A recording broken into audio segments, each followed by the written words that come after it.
In this video, I'm going to show you how to search and filter transactions in Monarch Money. Let's get started. Searching and filtering helps you quickly find specific transactions without scrolling through your entire list. To start, go to the Transactions page and use the search bar at the top. You can type in keywords like a merchant name, an amount, or even notes, and the results will update instantly across all your accounts. For more precise results, click the filter icon next to the search bar. Here, you can filter by category, account, date range, tags, merchant, or status like pending or reviewed.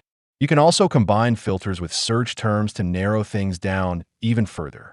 You can sort your results by date or amount, depending on what you're looking for.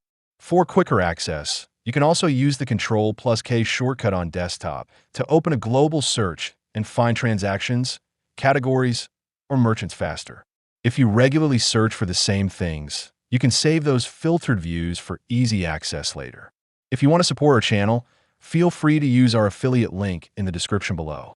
Thanks for watching, and I will see you in my next video.